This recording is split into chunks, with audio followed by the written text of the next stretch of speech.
Hello, friends. This is Dave Hurwitz, executive editor at ClassicsToday.com. Today is Monday, May 29th, Memorial Day in the United States. Now, Memorial Day is a holiday dedicated to honoring those who have died in war, veterans, which is not the same thing as Veterans Day. That's the day we honor veterans who are still with us. But it's a very touching holiday, not one of the biggies like the 4th of July, although nowadays it's often a day off. It isn't for me, by the way, but that's not the point, is it?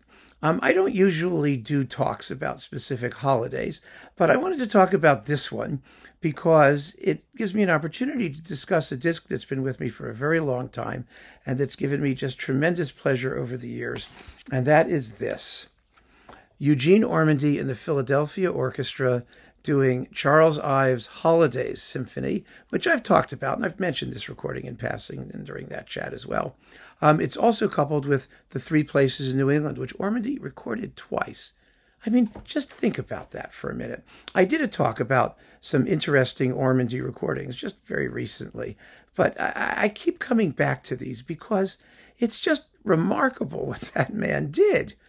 I mean, at a time when Charles Ives was as good as unknown, he recorded The Three Places in New England twice. He did the first and second and third symphonies. He didn't do the fourth. That was left to Leopold Stokowski, and on RCA, Jose Cerebriere did it.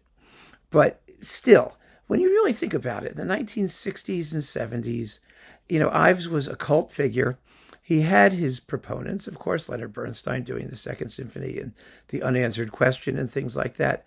But really, who else at the head of a major, major orchestra, and there was no orchestra more major than Ormandy in Philly at the time, would devote so much time and attention to such an outré composer?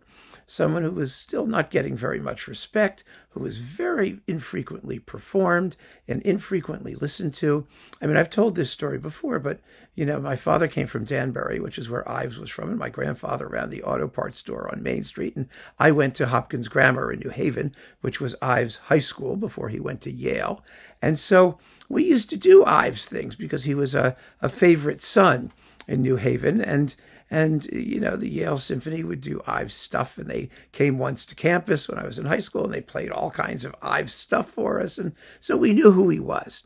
We knew what he was about, and we had a certain pride in his achievement, in his old Yankee cantankerousness and avant-garde devil-may-care attitude. But to have a really serious major label with artists of this caliber playing his music, that was a big deal. I want to see if this particularly CD, yeah, it does have the recording dates, 1974 for both of these things. And it was remarkable. And I remember the excitement that I found when I first learned that this was going to be released. I mean, in 1974, I was 13.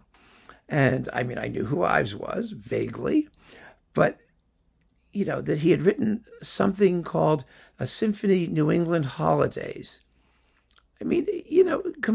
Classical composers didn't write that stuff.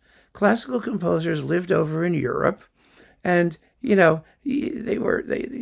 did liturgical settings of, Christian holidays. You had Christmas and Easter and Messiah, or you had, things that commemorated the French Revolution. You had the 1812 Overture. You had, stuff that happened over there. Nobody wrote music about local things, New England things. And I'm nothing if not a New Englander. I was born in Delaware, but I grew up in Connecticut, and I love New England. I truly, truly do. I regard New England as the cradle of that's United States American civilization. And I know nowadays, of course, to use the word American and to be so politically incorrect and all that, but I'm talking about there is a United Statesian American culture, and it originated in New England, and it's still there in New England, and nobody embodied that culture and that sense of being a New Englander better than Ives did. And this performance is still really a wonderful one. Now, since Ormandy did this in the 70s, of course, Ives has taken off, and there have been bunches of recordings of the Holiday Symphony. Michael Tilson Thomas did it, and bunches of other people. Let's just put it that way. I mean, I know David Zinman did it, and there have been some other ones since then. And it's a wonderful work. You can play each movement separately. Usually, the 4th of July and what's the other one here? Washington's birthday gets done. They get done fairly frequently separately. I've seen them perform separately. Thanksgiving requires a choir, and so you don't get to hear that as often without the chorus singing a song which I sang at Trinity Church on the Green in New Haven in my high school glee club. I heard it exactly where Ives heard it. God beneath thy guiding hand, our exiled fathers crossed the sea. I won't torment you with the rest of it, but yeah, I knew the tune. I know the tunes in here. Now, Memorial Day, Ives's Memorial Day in those days was called Decoration Day, because the idea of it was to go to the cemetery and you would lay flowers, you would decorate the graves of the fallen soldiers, and then everybody would go back and party. And that is what happens in Decoration Day. It begins with, typical Ives, dense chromatic sludge, string chords of symbolizing darkness and sort of murk. And there's bits of tunes sort of coming to the surface and bells in the distance and all of that stuff. It's all very evocative and somewhat amorphous. And then, a trumpeter plays taps. And, at the end of the day, the sun's going down, you've decorated the graves, and everybody marches back home to a genuine, honest-to-goodness American band tune. And, it's so marvelous. The whole piece only takes, this performance, it's 8 minutes and 53 seconds. These are, Ormandy got a little crusty in some of his later Ives. His Second Symphony, for example, was kind of dullish. And a little bit stiff. This is not. This isn't because the music is just so wacky. There's nothing to do to interpret it. You just set a tempo and tell everyone to do their thing and hope to God it comes out or sounds appropriately chaotic. And so there's nothing to worry about as far as that goes. He leads a lovely performance. It could go with remastering.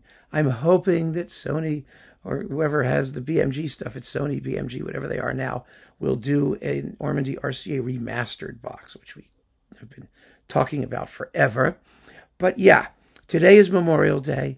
It's the time to listen to Ives' Decoration Day, if you happen to have it sitting around.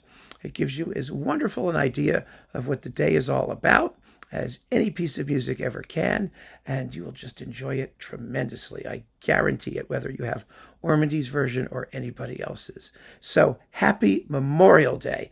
And if this is the year 2863, well, then you'll know what we were doing on May 29th, 2023. Keep on listening, friends. Thanks for joining me. Take care.